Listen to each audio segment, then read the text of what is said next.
Welcome to Running for Real, a global community with a shared love and curiosity for running.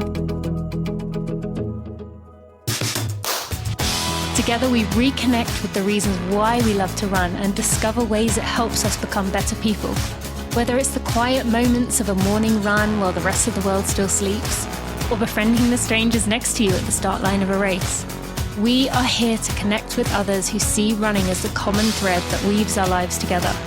Come join me, Tina Muir, as I talk with people from all walks of life, united by a love of running.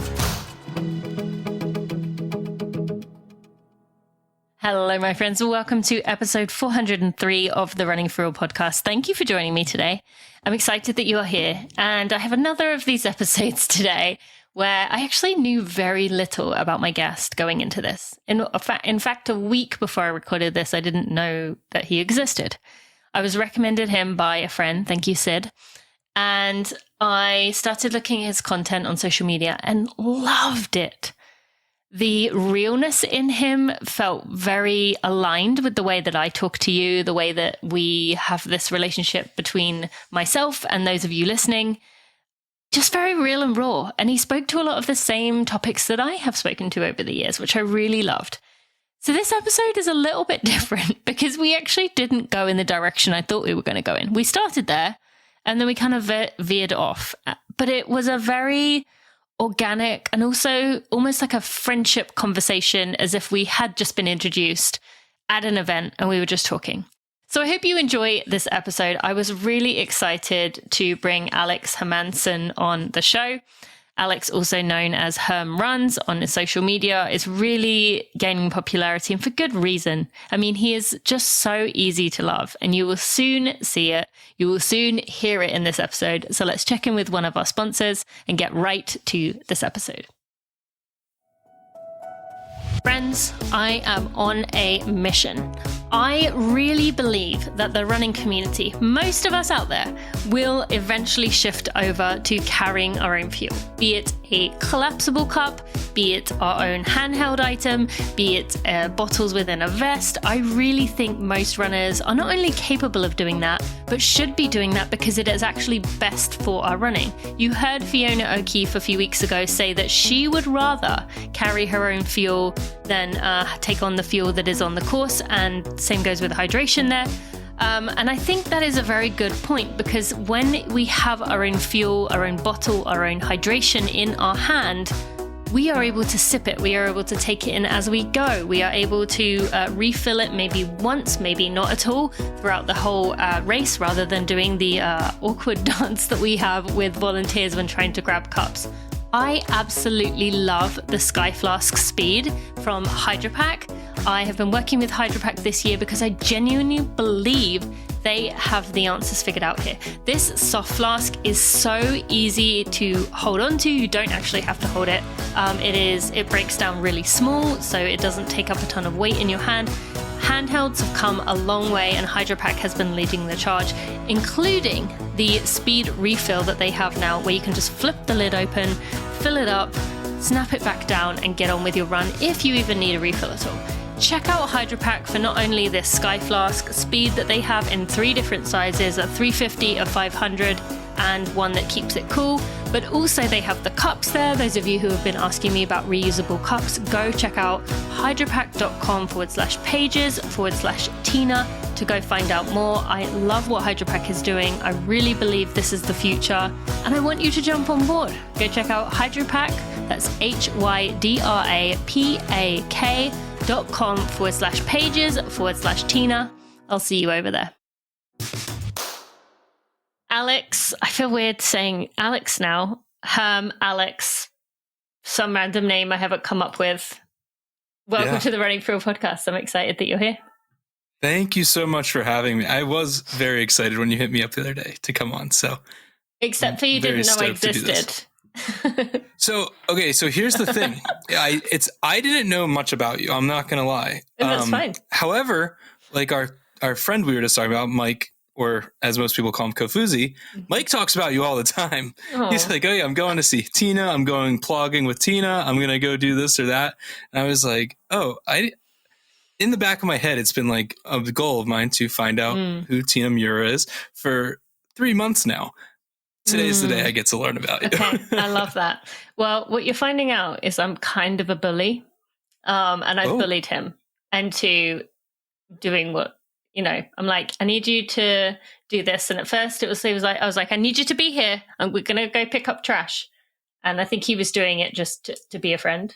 And then he just fell in love with it. So now he does it of his own accord. But yeah, I can be a bit of a bully in terms of like, I can be like really sweetly with my accent. I can be like, I really need your support. And then people are like, how did I get conned into saying yes to this thing? So that's a warning to you.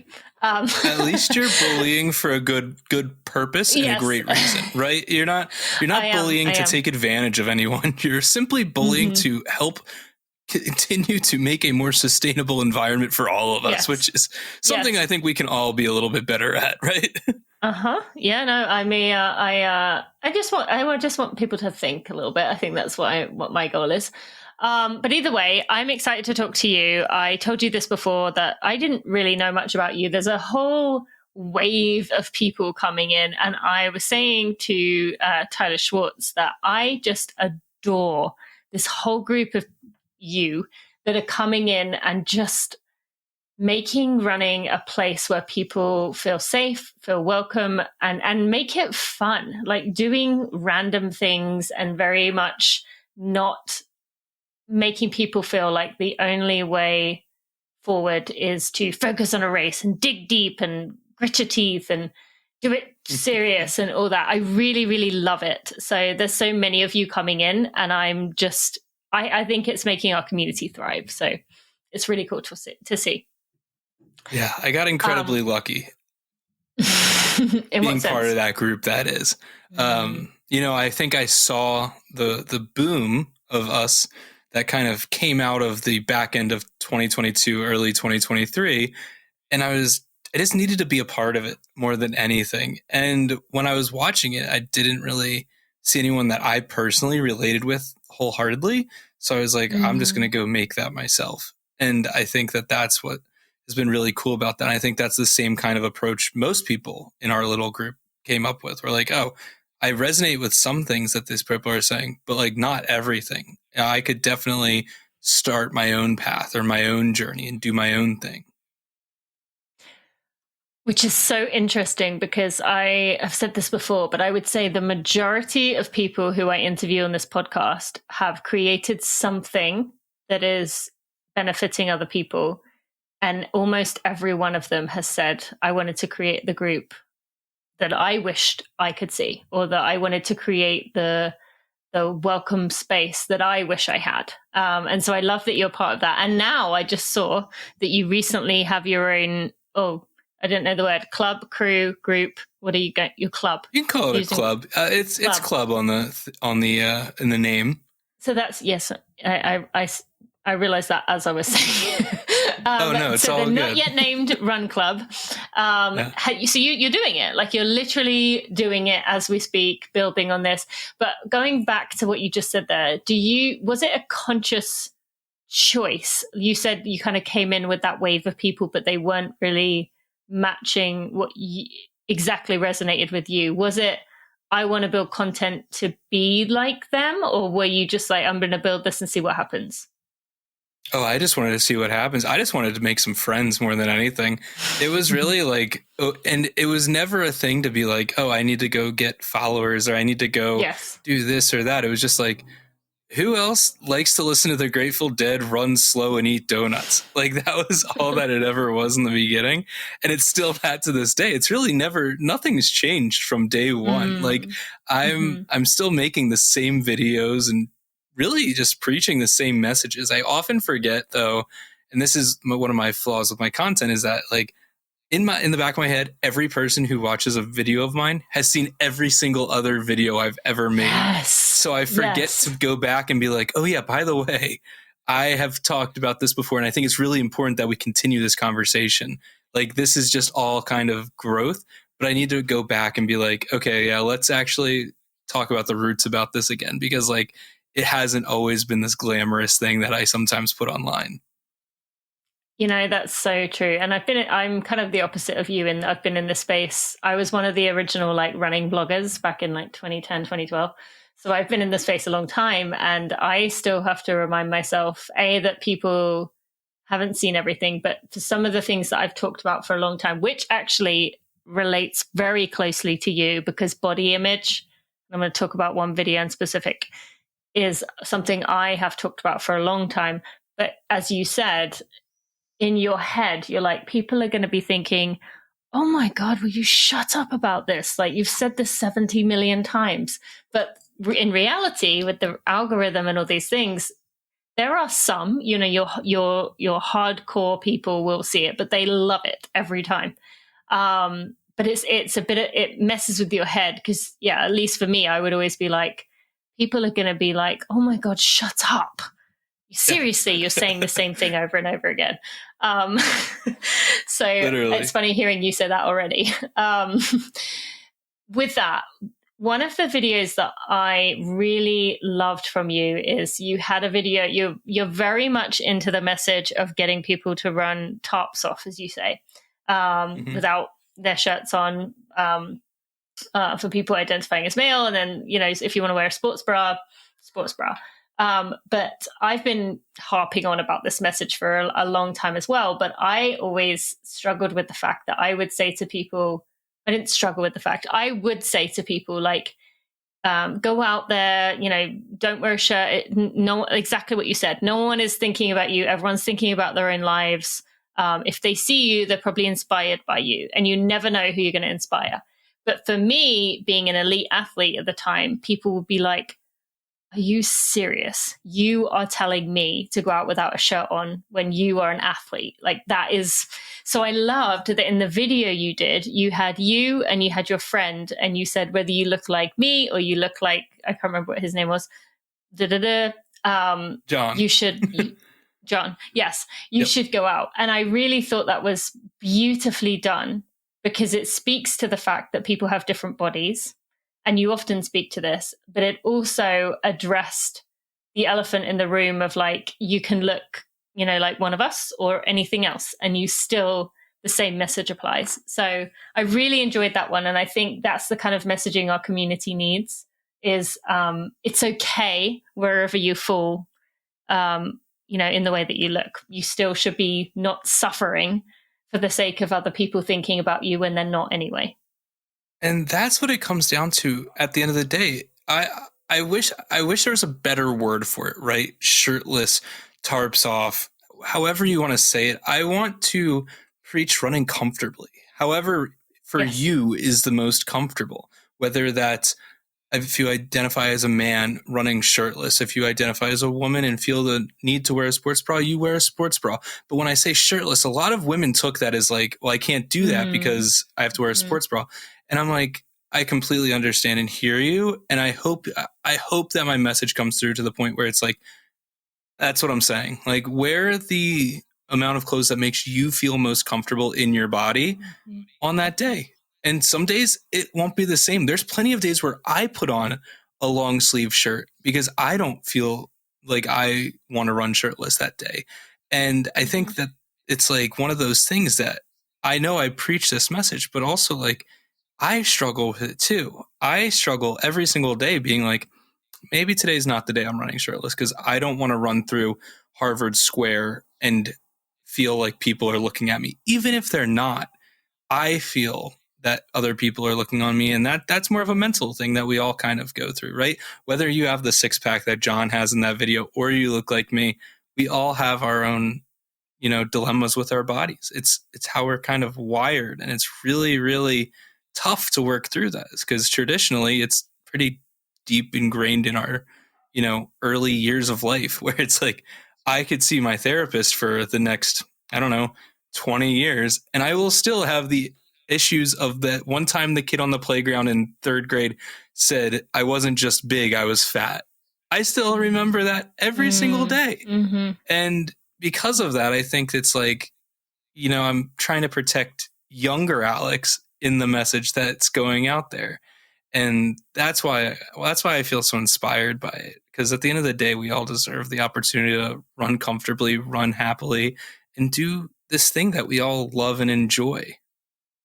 Yes. Thank you so much for that. It's such an important message, and you never know with giving people the permission to do what feels right to them. Maybe someone does hear a comment like that, but then that message comes in just in time for it to truly soak into their subconscious to where that comment, whatever it is, no longer has the impact that it might do. And you know, having been those long-time listeners of mine know this, but you know, I quit running quite dramatically from the elite level because I was having issues with my body, not having a period, and then also I just was so burned out. And the reason I was so burned out was because it was all about the way I looked, and I was tiny, and I still didn't like the way that my stomach looked. And it didn't matter what anyone said. I still was subconscious, and it was that internal journey I had to go through to get peace with my body. And so people may be on varying levels of that, which is the most important part of what you just said there, run comfortably. And so maybe that does mean someone's feeling confident one day and they run with, you know, without a shirt on, with a sports bra or not, one day, but then the next day they're not, and that's okay. So thank you for that message, because the permission giving is something I really love to give people, and I get that sense from your page too. Same with, like you said, eating donuts. Like, it is okay to eat donuts on a run. You know, obviously you have to weigh the like whether you want to. There might be some consequences, whether your stomach feels good. But if you want to do that and you feel, you know, that feels right to you, then do it. Yeah, I'll never make a what I eat in the day video, but when I see some of these people, I'm just like I'm not judging you at all. I really just hope that everything's all right. Like, you're eating a handful of nuts as a meal. That's not a meal. Like, it breaks my heart sometimes because I'm just like, I hope everything's all right, you know? But it's funny. I actually tried to make a video last week or 2 weeks ago. I was on the Esplanade in Boston, and I tried holding like my phone to my chest, and that didn't work out very well. The video is horrible, so I can't really put it out there because it doesn't make sense. From your lens? Just basically like your POV from like what you'd be looking at to see how many people look at you when you run by shirtless. The camera angles and everything didn't really work out. But if you just look around the first time you run shirtless, or the third time or the fifth time, however, everybody's looking at their feet or their phones or their friends or at the sailboats in the water. They don't care. Like, it's truly remarkable how telling it is of society that we're not actually paying attention to our surroundings when you're looking for it. It's truly, it's an interesting study that should probably be done. Particularly this time of year when it's warm and the majority of people are thinking, I'm dying, I just want this to be done. Why am I doing this to myself? Exactly. Not even looking at anything in particular except for like a little conversation going on between your brain. Yes, which you're so right. And it's hard for us to wrap our brain around that, but that's the world we live in, that is part of the problem with social media, right? Is that it makes us feel like we're the center of the universe. Exactly what you and I were talking about, that like everyone's seen our stuff and everyone's no one really seen everything, has. Like, right? I was hanging out with, I can't remember who I was hanging out with, but I was like, of course you saw that I did this or that. And they're like, no, I had no clue. And I was like, oh yeah, not everybody that in my life watches every single thing that's put out there.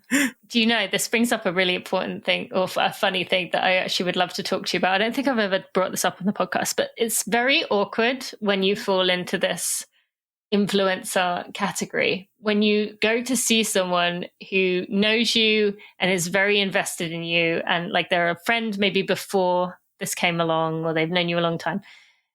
And then they say, so how are things going? What have you been up to? And you're like, I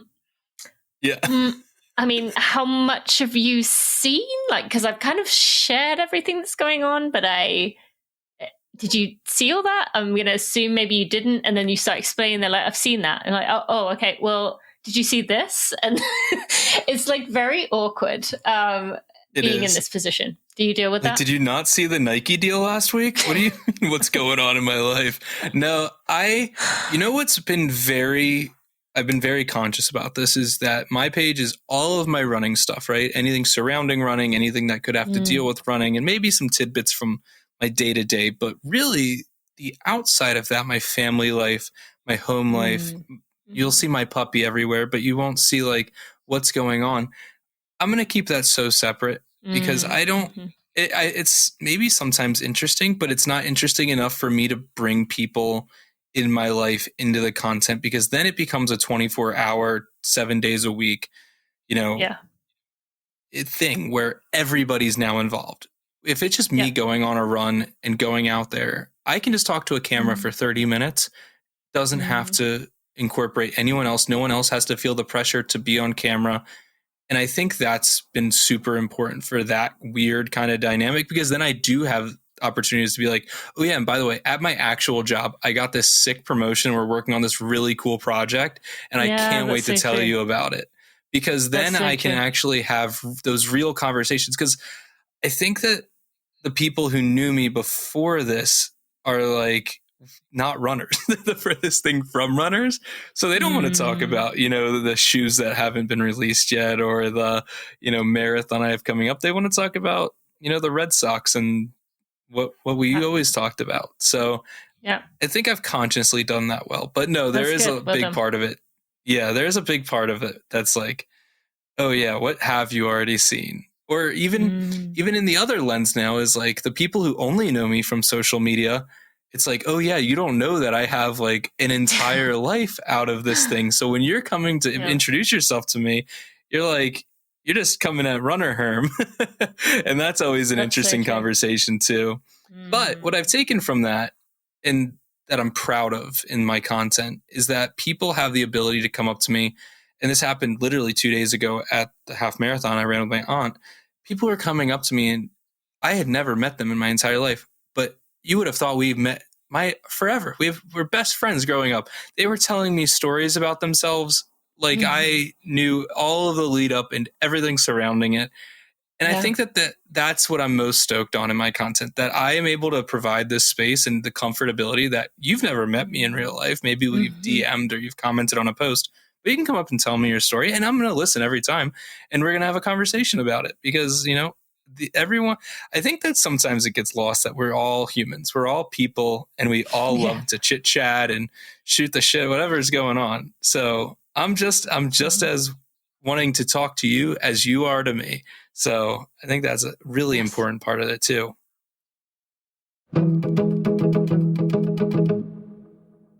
For all these years, you've seen me host events at Tracksmith. You've heard me talk about Tracksmith. You likely notice, if you follow me on social media, that I am wearing Tracksmith all day, every day. There is rarely a day that goes by where I'm not wearing something of Tracksmith. But there's something that I haven't actually talked about in detail, and that is the sports bras. While I love the sports bras, I always understood that for those people with larger chests, it wasn't exactly ideal. And now I am so excited that Tracksmith has heard our call, and I have been asking them about this too. And they have come out with the Alston adjustable bra, which is the most supportive bra yet. Has these adjustable features so you can have maximum comfort and stability. I will admit I was a little unsure of whether it would be that much more supportive, but it really is. And so I've been very happy with that. I've been excited that I can finally have a bra that feels extremely supportive in a way that I can push to other people and say, this is what I like, this is what I enjoy.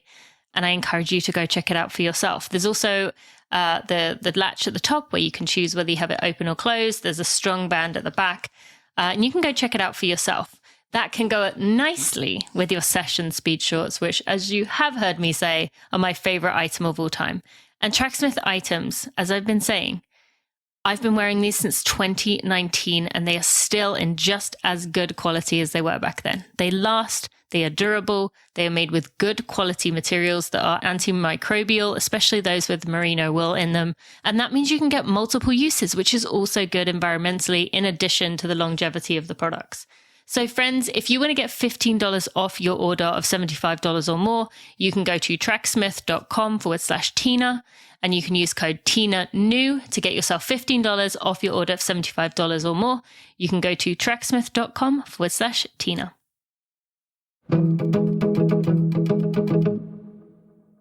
I feel that so much. Actually, when I moved to St. Louis, I sent an email out to everyone, to my email list at the time, and I said, I am moving to St. Louis. If anyone lives in St. Louis, please let me know. I got about 20 people reply back. I said, let's do a meetup. And I did. And then one of the women has become a very close friend. And she said to me, I said to her pretty early on, I said, it seems like St. Louis is very cliquey. It's one of those towns where there's not a lot of people moving in and out. Everyone knows their high school friends. It's kind of like that.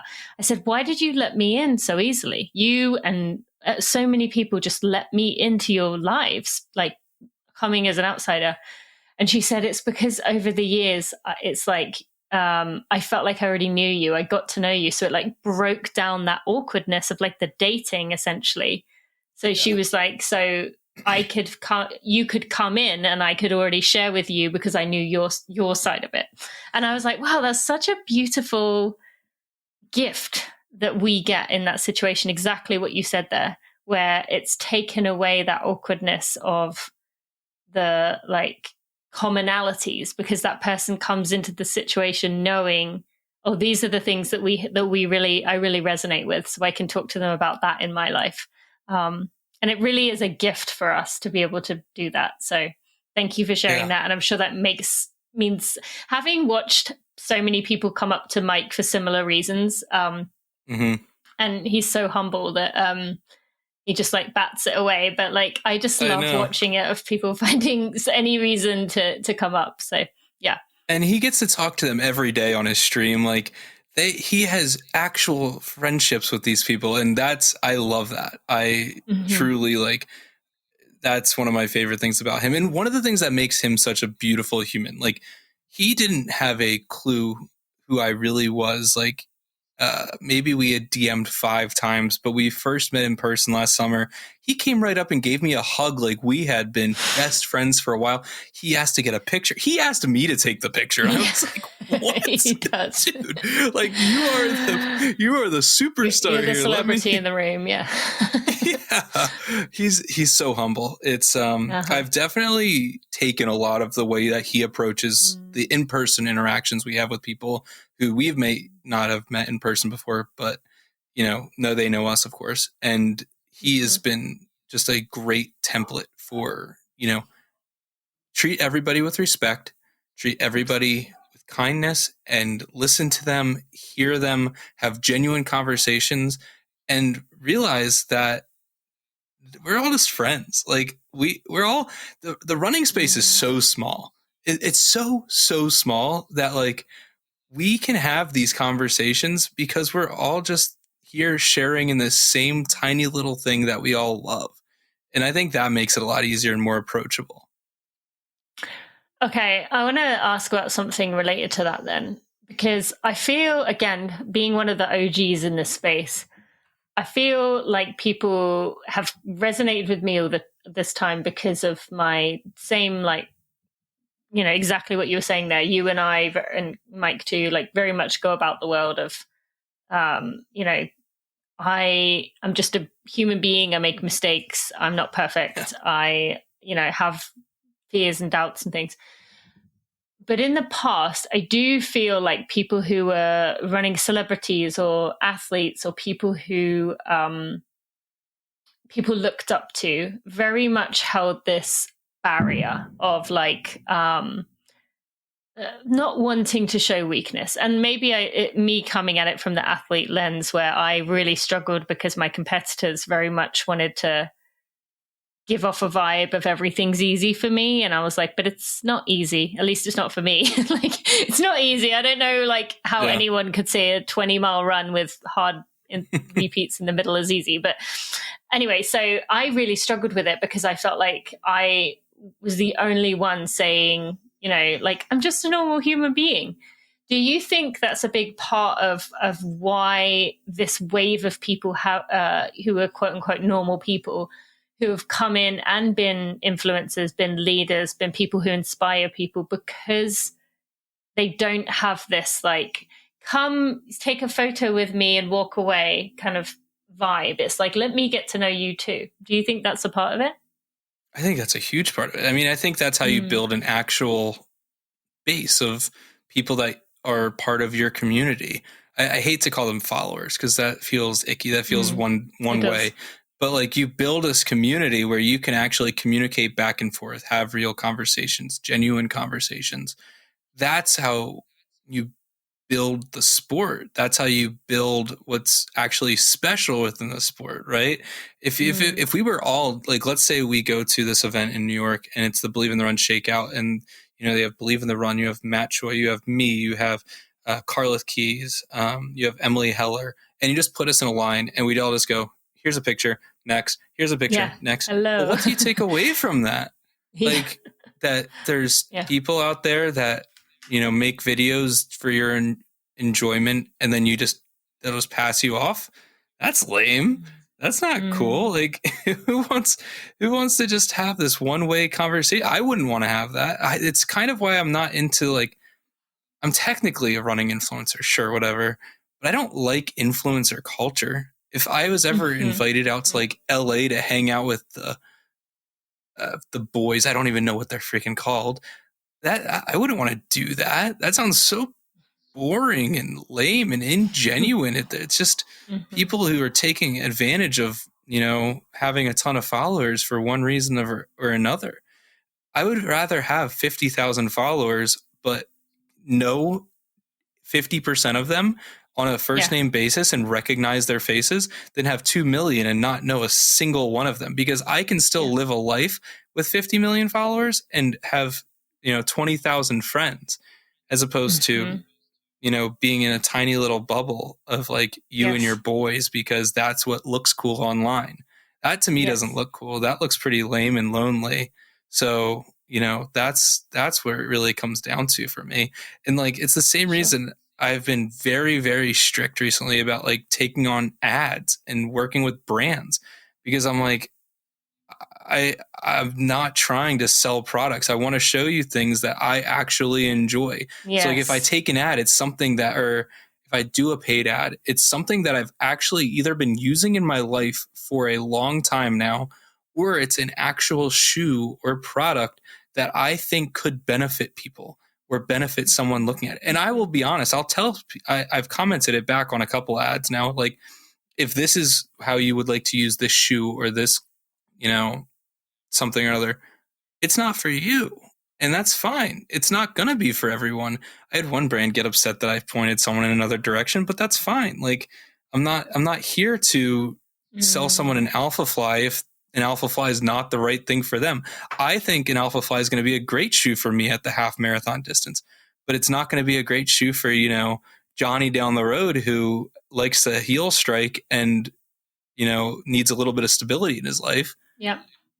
So no, that's so true. And also then people, you know, that shows the confidence you do have in when you do speak about something, you mean it. It's the same thing as when people say, you know, ask someone a question and they say, I don't know, let me find out for you, rather than just kind of winging it and making something up because they think, I don't want to be able to. It takes a lot of confidence and courage to say, I don't know, or this isn't right for you.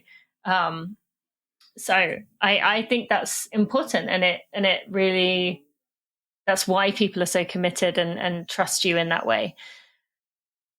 With that, have you got used to people coming up to you yet? Is that still a bit of a surreal thing? I'm super used to it now.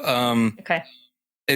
I think I get a lot more practice than most people just being in Boston and having the Esplanade, like, where it's like, it's funny because I'll go out on a run with my friends who, some of them knew me before and some of them didn't. And maybe we'll go for a 5-mile run and I'll get noticed once a mile or so. And people will stop and just say, what's up? It's cool. It happens. And they'll be like, does this ever get old? I'm like, no, it's great to, you know, see people who know me. And I think that the opportunity to them, it seems like it's happening so frequently, but we're in such a niche space. We're literally running around a space with runners. Of course it looks like it's happening a ton. Where it throws me off is when I'm like, it happened to me the first time I was ever recognized, or second time. I was first recognized at a 5K. Second time was I'm at my parents' house, the local Primo's Hoagies. The girl behind the counter recognized me. It's like, this isn't where I anticipated it happening, but hey, it was really cool. So it's when it's in the wild, it's still pretty new to me. But at a running event, of course, it's, Alexis, my girlfriend, loves to point out the people who stare at me when I walk by, but I don't notice it anymore, really. I'm hard to miss. I'm 6'3", 260 in tight clothes. You don't really miss that. I didn't realize you were so tall. Yeah. Oh. 6'3", yeah, you do stand out. Almost like Drew stands out for the same reason. Exactly. Drew makes me feel short, so though. Yeah. Yes, I definitely come up to about his waist. Yes. Maybe elbow. Okay, so for someone who is listening to this and they're thinking like, I really love to learn from these people that I follow online. I really enjoy their content. It makes me feel good. But I know that maybe it's not quite the life is not what it seems in terms of running as a content creator or someone who documents, as Matt likes to say. What would you say about like some of the challenges that you have to work through? You've mentioned one maybe about brands, like dealing with brands is always tricky, but what are some things that people might not know about that are, not quite as enjoyable as it might seem? I always say it's not as sexy as it looks. Like marathon training is impossible to look hard online because when you're struggling the most during a run, you're not thinking let me take out my phone right now and record this exact moment. And then the moment passes and you're like, oh, by the way, the last 5 miles, really hard. Yeah. You're just talking about it like it was like a hard part of your life and, you made it through. No, in those moments, it was really, really hard. And it's like when people ask me about my New York City film or the video, and it goes from like mile 17 to the finish line. That's because between mile 17 to the finish line, I was throwing up, I was cramping, and I wanted to cry as Drew Whitcomb literally pulled me up Fifth Avenue. Like there were so many parts of that like I know that it looks very attractive, but it's not. It's very similar in the sense that like I don't really vlog my runs during the week because most of the time I actually am trying to get some work in. Like I actually have 800 repeats or I have mile repeats. Like I actually need to go get these things done. So I will, for my first mile or 2 miles, whatever the warm up is, that's the whole video. It's me just talking about one subject. It's not this long, lengthy thing. And so I think and then I've mentioned this plenty of times, and now I'm going to start just thinking about like not everyone's seen every video. I say it, I'm like, take what you see from any running content creator with a grain of salt, right? Like don't actually think that's the run they were on that day. There's plenty of times where I will film 2 videos in one day. If I don't mention the day of the week in the video, it's probably because I made it 3 or 4 days in advance so that I had content for the week. It's, the little things like that are really not sexy, but like are part of this job now because it has become an actual job. Now it's the job that I probably have always dreamed of. Maybe not. I didn't think it would be in the running space. I knew I always loved making content. I've been doing it for a while now, but it's the little nuances like that where you're like, oh yeah, I need to go get 20 minutes of clips done. And then going back to the brand thing, it's like trying to work with brands is probably the hardest thing in the world for me. I like to fancy myself more of a creator before an influencer, or a creator even before a runner. So when I have creative ideas and I have a message that I want to, be portrayed through a video, or a way that I want to structure a video, and a brand that seemed very open to it in the beginning comes back to me and they're like, hey, this isn't going to work. We actually hate this. We hate you. We would rather you do a voiceover. Can you read this script for us? That's the stuff that like I have actually cried real life human tears about, because that's taking away from the art form of what we do. Because at the end of the day, that's what it still is to me and always will be. And I think as soon as you kind of I felt like such a fraud. Like there is one ad out there and you can probably go find it that I feel like the most fraudulent human being in the world. I'm not allowed to say which one it is for another like 24 days, but when I can, I just want to apologize because it's the furthest thing from the video that I pitched. It's the furthest thing from the video that they said would be all right. And like, it genuinely pained me to be like, I used this product for years, like, and I'm never going to buy it again just because of this experience. And that really sucks. So that's like a really hard part of that. What did you learn from that experience that you're going to take forward now? So it's funny enough, there's another brand in the similar space that came to us recently and we're like, hey, we're going to lay this out before we sign a contract. Like, we're going to talk this, kind of pitch out before we even get to the point where I am forced to make this video, just so that never happens again. Similarly, I learned that I just want long-term partnerships with brands. I want to work with a company for a year where I only wear their product for that amount of time. I'll make a video about it once in a while, but when you think of that product, you think of me. I can probably say this now. Yeah, I definitely can. So like Whoop, for example, this amazing fitness wearable that I genuinely have been wearing for a long time and I love. We have a long-term partnership now together where when you think about me, you think about Whoop and vice versa, because it's something that I can put my name behind. So if a brand comes to me, I have a manager now. So this is me talking through her. But she will be like, hey, how does the rest of the year look for, like, let's talk about something where this could be continued so that it is more genuine, so that it's not just this one-off video where you're expecting some kind of deliverable that probably won't happen. And then we have negative relationship with one another because my video didn't perform the way you expected it to, and I didn't produce and I wasn't able to produce a video that was acceptable to you. And so those are the probably two biggest things we've worked on. I think also just avoiding leaving the running space. I think the running space I've found is much more easy to talk about things in a paid capacity where it's like, okay, I genuinely love this or I genuinely hate this. I think that also this is just kind of this overall topic. People find it very hard to say negative things about gifts or the things that are sent to us. I hate On shoes, but I still talk to On 2 months, like every 2 months, and they still send me shoes. I will continue to report back that I don't like any of the shoes they send me, but I think it's an important, like, they want to know this too, guys. Yes. So don't go and post a gift that you get just because it was gifted to you maybe for the first time, or you want to have a good relationship with the brand. The brands still love your content. They've reached out to you for a reason. It's a product that they have no control over that you don't enjoy. You can't control all of these things that are happening. So be honest. I think it's now abundantly clear that I'm not a fan of On, but On is a great brand to work with. I have nothing bad to say about their team. They've treated me with all of the respect in the world, because the first time they reached out to me, they said, hey, you made a video about how much you hate us. Let us try and turn that around a little bit. Yep. And they have, from a personality standpoint.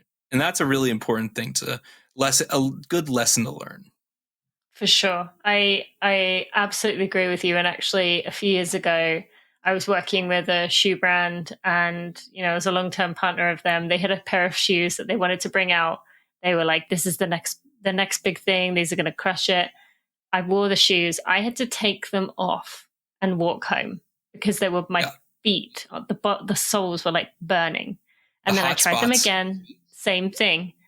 And so I said, I cannot promote the shoe. I know I'm a sponsored athlete. I cannot do it. And then about 6 months later, that shoe came out. I kind of was like, nope, unless you want me to say negative things, I'm not doing it. And so they let that go. And then about 6 months later, they came to me and they said, you were right. That shoe, it wasn't necessarily, they said, the hot spots, but people did not like that shoe. And I was, and so in that moment, I was like, see, like, I wasn't doing that to be like a diva and to be a pain in the ass. I was doing it because I like want you to succeed, and I could not put my name behind this. So I appreciate you saying that. And I would like to maybe spend a few minutes talking about for the other side of things, for someone who is a creator. I don't know if you saw the post from Charlie Dark a few weeks ago. Yeah, Charlie's. Those were so I love Charlie. Good. Oh my God. He was putting on a clinic for everybody, and it made my heart just so happy that, because I think that what Charlie did was he injected into this space where we're all thinking this thing, right? We all have these opinions about the space, the crews, the organizations, the businesses that are coming, and I'm part of it. I'm brand new to this. Like you said, you're an OG. You've been watching this develop for many years. I'm part of this new renaissance, I guess we can call it. And he was able to beautifully articulate many of the thoughts that I have had recently, and it made me feel very validated.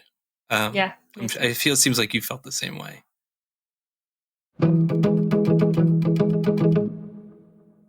Every morning, I wake up, I head downstairs, and I go directly to the kitchen. I fill my bottle up with cold water out of the fridge, and I put a scoop of AG1 in there.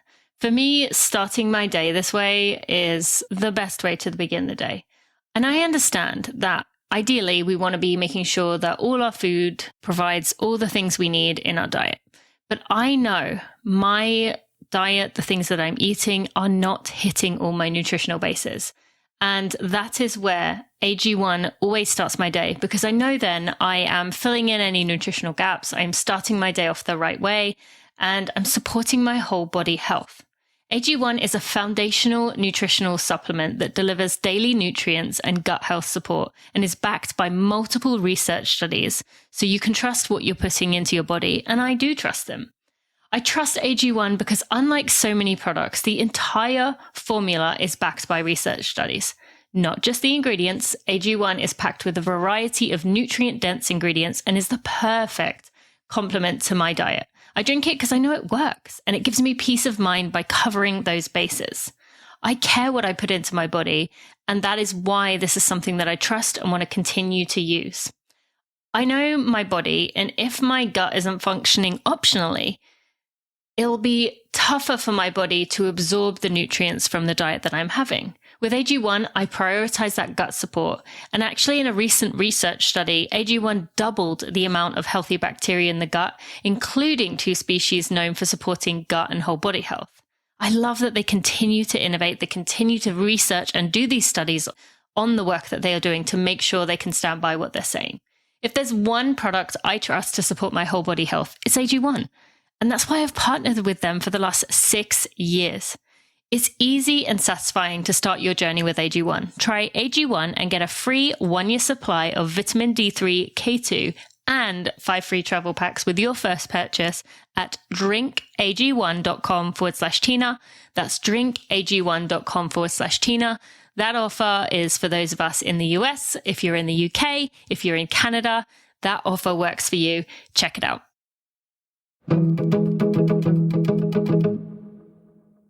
Yeah, no, I mean, I've been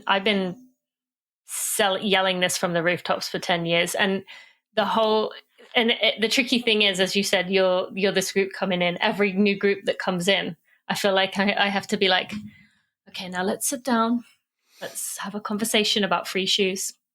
Yes. I understand you're new to the space, and I know you want to accept it. I remember feeling that way, but like, please, let's think this through. If you say yes to a pair of shoes, you'll post about a pair of shoes, then you are setting yourself up for them to say, oh, okay, they're easy. I'll just keep sending them a pair of shoes. And so we've all got to do this as a collective.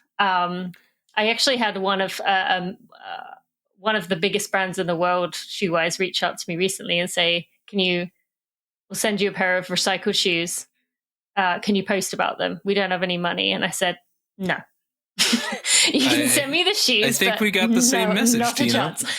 Probably. I think we did. And so, so I was like, you can send them to me, but I am not saying anything about them, because I value myself. I value what you're doing, but I also know that, like, if I say yes, that cheapens it for everyone else. And so I think for anyone who is a new creator to the space, I encourage you to go back and look through those posts from Charlie. It could only have come from Charlie. He was the perfect person to send that message, said it so eloquently, so that it could be clear.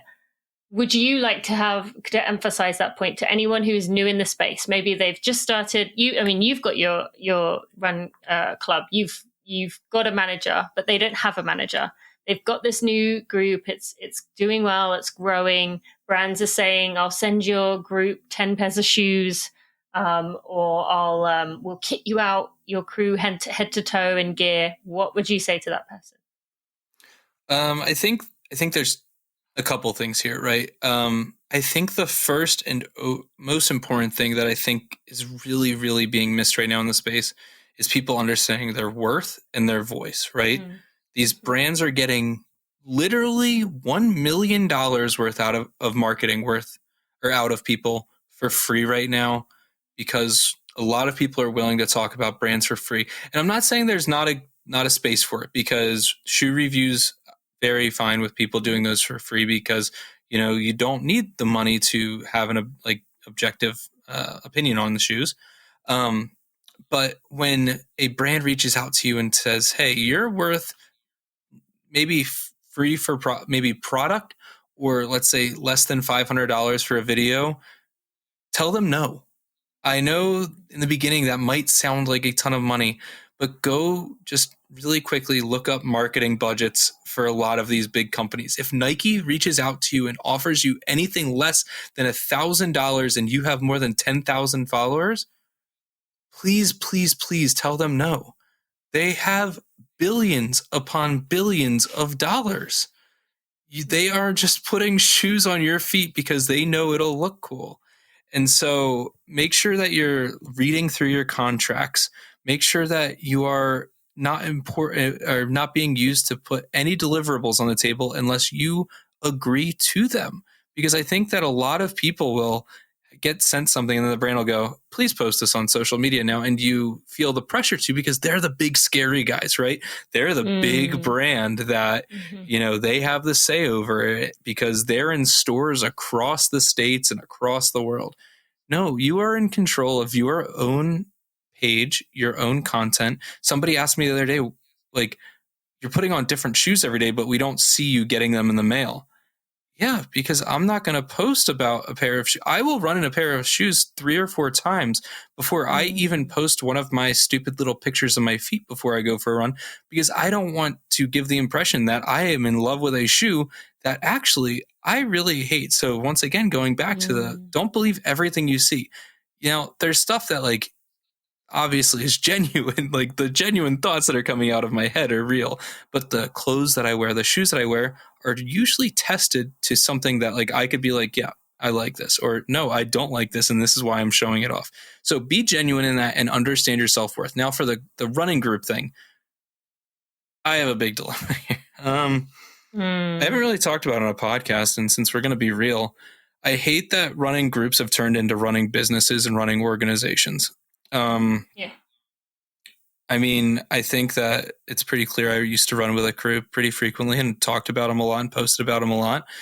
Then I didn't realize how much money was being, brought in and moved around. And then it kind of broke my heart that was never really divulged to anybody, or, the partnerships that seemed really cool. Like, "Oh, hey, come out, we're going to hook you up with, this, that, or the other thing.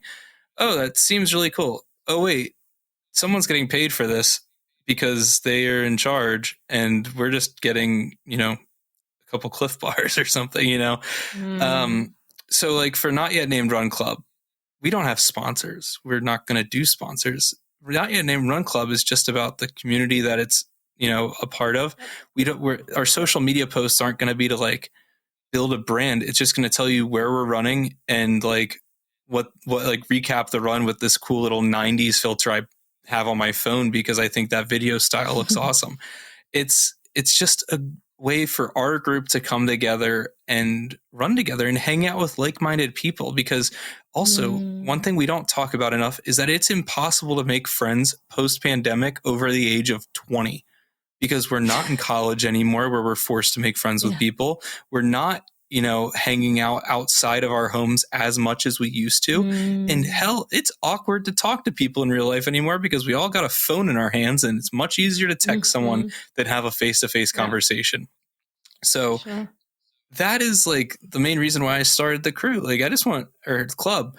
I just want people to hang out and have fun and have conversations, and also try and solve this like weird pace issue that we're running into. I think running in circles has been working really well for us recently because it gives us the opportunity of 3 like pace groups and everybody's passing one another all the time. I think that's awesome. So you mean on the track? You will run on the track? So we're not running on the track. We're running on the Esplanade where there's bridges, okay. That kind of and you can kind of go in a loop. And so like last week I ran with the 12-minute group. There was a 10-minute pace group and a 9-minute pace group. And the way that it worked, we were all passing each other all the time and giving each other high fives.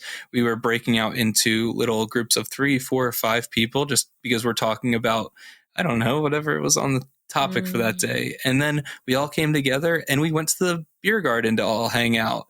And I think it's all about the social part of it for us. It's not necessarily like I don't need to give anybody, shoes or anything. Now, what I do want to hook up people with is like the shirts I'm wearing. Like you run with the club, you get a shirt. But I'm not expecting you to post about it, or I'm not going to take in any money. I'm not going to profit off of that. This is just because I think this logo looks really cool and other people want it. It's the same thing with like, I have a collaboration thing coming out on Wednesday. We're putting out hats. I'm not doing this for the money. We're going to donate all the money to charity because I don't want to feel like I'm ever taking advantage of someone because they like something that, I do or have done or put together. That feels icky to me. Maybe one day if I ever want to make just personalized merchandise, sure, maybe then we make money and, to continue that. But right now, let's just stick with our community, hook people up because we can, and maybe get a free singlet because cool logo. I think people really appreciate that though about you, that it's not for the commercial side. It's not for the I want to use this as a stepping stone. It's literally because you for the community is at the heart, as it should be. Although you saying about the pace groups thing, you definitely need to come vlogging, because that's where I say if you're all picking up trash, it doesn't matter how fast you are going 20-minute pace. There's no way around that. Everyone has to go that slow because you are bending over, crouching down. Now you're bullying me, there's Tina. a funny picture of there's a funny picture of Drew Whitcomb with a backpack on his front and a backpack on his back. And if he can do that and run with the 2 backpacks on and crouch down from his high sky height, then anyone can do that. Yeah. And that was in Boston. I will get you to one of those. I told you I'm a bully. Drew is I'm not the best. I could talk about Drew forever. Mm-hmm. He is the best. But no, the pace group thing, that's really the heart of Not Yet Named Run Club, because the all paces welcome thing, it's not real. It's kind of like 6 honest. minute, 7 minute, 8 minute, 9 minute, 10 minute, and everyone else. And 11, yeah. And then it's like 11, isn't it? 11's starting to get represented. They're getting in there. But as soon as group, yes. Yeah, that's those are for the snails. But as soon as you're past that, it's you're right. It's just a mishmash of some people want to go 12. Some people want to go 13. Some people want to go 10 and a half and they feel weird. So it's like, let's just run in circles. And if you want to take a lap off, hey, drop back with a group. You want to put a lap on, hop up with a group. And that was really cool. And for the first time last weekend, it kind of actually worked, because the first time was like everybody wanted to hang out like in the one big pack. And I was like, guys, we gotta, I see some people here are struggling to keep up with this group. So like, I'm cool with dropping back if you guys want to push on. And that's what we did. So it takes a little engineering, but it worked last week. I love that. Keep that going, because that is important. I don't know if you know this, but did you see the video of the woman finishing New York with Down syndrome? Yes. Okay, so I was with Kaylee, like I'm the one in the video hugging her. So I was I'm with now her putting the two whole and day. two together. Also wearing a skirt made of trash in that video, but no one notices because of Kaylee's like just raw emotion in that video. Anyway, so being out there with Kaylee, going for me from 2.5 hours, not that I'd done it like that. I've been running as a guide for many years, so kind of gradually worked my way there, but going from 2.5 to 10 and seeing the difference in the way the world looks, but also seeing the way that these groups, these crews, these clubs stayed out there all day till we were coming by at 7 p.m. They were still out there, and seeing how much that meant to Kaylee and me for being out there all that time and knowing that they still stayed for the back. Like, it really was a beautiful thing to see. And there was a lot of people still out there. So I really am loving the direction that we're taking, and things like what you're doing with the pace groups is we got to do better, because it's not, there's so many people there, and as someone who has done the extreme, it is way harder to be out there for 10 hours than it is for 2.5. So, yeah. I will even say I ran a half marathon 2 days ago with my aunt, who ran just under 3 hours. Going from a 2 hour and 5 minute half to a 3 hour half even it was harder for me to do that than it was to just run whatever my normal pace would have been, which is, it's crazy because it sounds like it should be a breeze, right? But it's just so much more intensified on another level that, you can't really even put into words, because to most people it just sounds easier, right? And this has been one of my things recently. I'm setting up a 6 hour marathon, and I'm going to force like Matt Choi and Mike and who else do I have? I think Drew said he's going to be in it. Ashley Mateo is going to do it. And I'm going to make all these people who can run sub 3 marathons go run a 6 hour marathon with me. And you should see. And you all need to carry reusable cups, right? Yes, of course. Reusable Matt cups. has committed to this, so you can do it too. I 1000% will. I'm so honestly, here's the best part. The reusable cup is actually more efficient for drinking the water than any of the cup that they put on the course. You're going to hate that I loved the water bottles in London, because that's definitely not sustainable. I'm used to the concept of that. Yes. London is doing the best. I will. I'm better about holding my own handheld now, but the idea of having the water with me the whole time, and as someone from the States who forgot his handheld here, it was fantastic. Yep.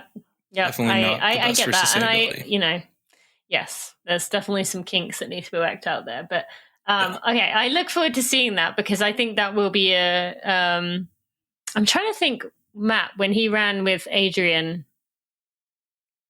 I think she ran 3 to 4, but that's still going to be a big chunk. She BQ'd, I'm pretty sure. Oh, did she? Okay. So I'm fairly confident. All right. In that. Then you should get all of you to. I will look forward to that. I would join you, except I just had Achilles surgery, so I am out. Yeah. We're not going to force you into that one. But on top of that, I would love to also get a whole group of people running their first marathon who are going to end up being in that 6 hour range to join us. And also because I think, I do think like Matt, for example, has become slightly dehumanized. He's, of the running content creators, he's the one who's like this big thing, right? He looks like a Greek god. He acts like a Greek god. He has a guy following around with a camera at all times, right? He is the celebrity. I think that if you gave him the opportunity to really humanize himself, as well as give the people running with us, the 6-hour group, the opportunity to get to know him a little bit better, because 6 hours gives you a lot of time to get to know people. Mm-hmm. And I think that could do really good things for all of us, in a way outside of, it's sick. He can run a, 2:47 marathon, but he can also, drop back and hang out with the group and help other people power through those hard moments, because the mental burden. When I was in London and I was at like mile, 22, and I still saw people coming back where I was at mile 16. And all I could think is, I cannot believe you have another 2 hours on your feet right now, or 3 hours or 4 hours or 5 hours. It's like, you are stronger than I am. I've done one ultra in my life, and 8 hours is where my feet were like cooked. Yeah. I remember turning the corner and my feet just, the worst pain that I've ever felt running was just because turning didn't feel good on them. Yeah. No, you're so right. I remember going through the halfway with Kaylee at 5 hours and thinking, oh my God, this is, got to do that again. Unlike anything I've ever known. But yes, I love that idea. I think that's very important. And I can't wait to see, how much support that it gives to people who, like you said, are doing it for the first time. So, I appreciate all that you're doing to really make it a welcoming space, to make people feel welcome. Oh, that's what I was going to say. Matt, we ran Peachtree together last year, and we ran an hour and 10 minutes, I believe. So that was a 6-mile race. So he can do it. He can slow down. It is possible. I've witnessed it myself. Thank you so much. Is there anything else you want to share with the community? Oh, man. Go give someone a hug today. Remind someone in your life that you love them. And if you didn't run today, don't beat yourself up. It's going to be okay. You'll be just fine. And, go smile some more, because they're infectious and they'll make you feel a bit better. So true. I love that. Thank you so much for joining me. I loved our conversation and can't wait to see what's next. Awesome. Thank you so much, Tina. Before we go any further, I just want to give a quick shout out to the Running for Real team. Without them, I would not be able to do barely anything compared to what I'm able to do today. They are behind the scenes. They are there for me. I am just so appreciative of them. To Jeremy Nessel, our podcast editor, audio consultant, and someone who's been with me since the start. To Sally Pontarelli, our content and operations manager, who is there day to day doing all the things to help me be successful. To Kelsey Wang, our head of design, and Louise Murphy, our associate designer. And finally, to Sandy Gutierrez, our photographer and content strategist. I am appreciative of all of you and wouldn't be able to do what I do without you. Okay, I absolutely see why people adore this man, and that conversation flew by. I feel like we could have talked for a lot longer. It felt very organic, actually, in a way that even for me felt like you were getting an insight into the way my conversations happen when I'm at events. I hope you enjoyed that conversation with Alex, or Herm as he goes by. Go check him out, Herm Runs. You can find links to that and everything else we talked about today in the show notes by going to runningforreal.com/episode 403. You can also find links to our sponsors there to get those special offers through HydraPack. You can check out Tracksmith there and AG1. Those links will be in the show notes at runningforreal.com/episode 403. I look forward to speaking to you again next week. Thank you so much for joining me.